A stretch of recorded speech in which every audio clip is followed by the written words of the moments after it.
Hi there. This is my little Baofeng GT-3TP transceiver handheld, and these are very popular now on eBay or the various other models you can get. UV5s, I've lost count of how many they produce now, but this is supposed to be an upgrade on the UV5. It's supposed to be the 8-watt version, and it's in a nicer case as well. It looks a bit more appealing to the eye, if that's the right way of describing it. But the object of today's video is to test various antennas. Now the one that comes with it is this thing here, and it's made by Sonic because it's got their name on it, if you can see there. Sonic, and it says 144 and 430 megahertz, and it's roughly 8 inches long, which is fine. And I've always found this aerial to be quite a decent aerial. If I can hear a repeater, I can almost always get into it on this supplied aerial. But anyway, the object of today is to try out various other antennas I've bought in the past, not necessarily for this one, but for the UV5R. So I'll go to the next one. Now this is almost the same length as that last one, and it's Nagoya, which they make a lot of aerials for handhelds, and it may be a Chinese copy, I'm not sure, but I can't remember what the quoted gain is, but I never take any notice of that because they're always lying. But this one's again roughly 8 inches long, so almost identical in size to the last one. And the last one of the three I'm going to test is this enormously long one. Now this one is 11 to there, 12, 13, 14, 15. That's 15 inches long, that aerial, and it can be a bit of a nuisance when you've got it on the radio, because it's always flapping around, you know, because it's bendy and it's not the ideal thing to have on a handheld. But if it significantly increases the range, then it's worth having, I guess. And this one's called Nagoya 771. So what I'm proposing to do, I'm going to stick my radio up the top of the garden, and I'm going to transmit on low power, which on this radio is 1 watt. High power is supposed to be 8, but I've never got more than 8, never got more than 6.5 on high power, so they were lying about that, but never mind. It is what it is, and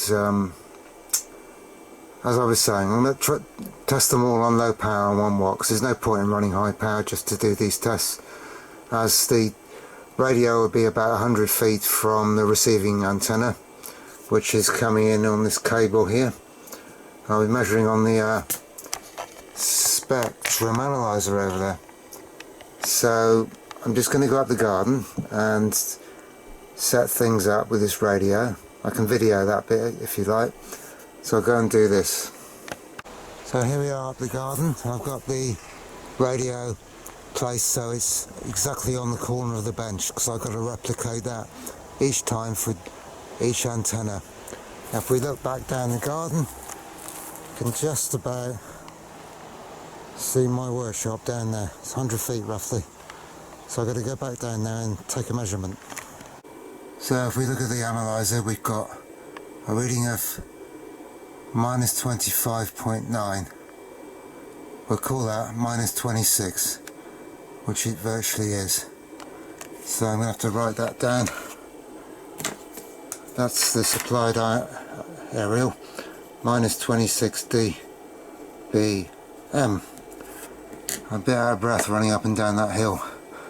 Anyway, on to the next aerial. Okay, we're on the Nagoya 701 there, and getting minus 25.8. Well, yeah, roughly 1 minus 25.8. So 0.2 dB difference, and they are virtually the same length, those two antennas, so that's about what you might expect. So I write down on the paper minus 25.8, so 0.2 dB increase, not worth bothering with. So back to the third aerial now, and I've got to work fairly fast because I can feel damp in the air. I think it's going to get wet later. Okay, here we are on the Nagoya 771, which is the long one, 15-inch long one, and we're getting minus 22.9 roughly. So I put that on the minus 22.9.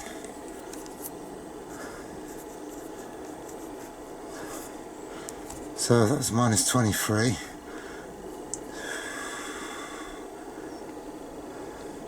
That'd be 3 dB. 3 dB increase between these two. So in other words, this one's got 3 dB gain over the supplied antenna.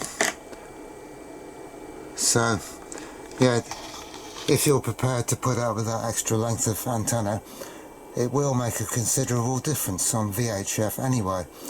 I'm not so convinced it would make such a difference on UHF when the actual antenna is close to being a quarter wave anyway. The two antennas, smaller antennas, are close to being a quarter wave. But certainly on VHF it looks like they're getting a nearly 3 dB increase over the supplied aerial. So main reason I was doing this is because a friend of mine's buying some of these radios and he wants to know a decent antenna to stick on top of it to get maximum range. So this proves that the Nagoya 771 is probably the best one to get, because you certainly wouldn't want anything longer than that. At 15 inches that's bad enough. But so interesting results, and they're not scientific. I haven't got a proper testing set up here. I haven't got an antenna range to test antennas, but I think within half a dB or so that would be correct. So that's the end of the video. So bye for now.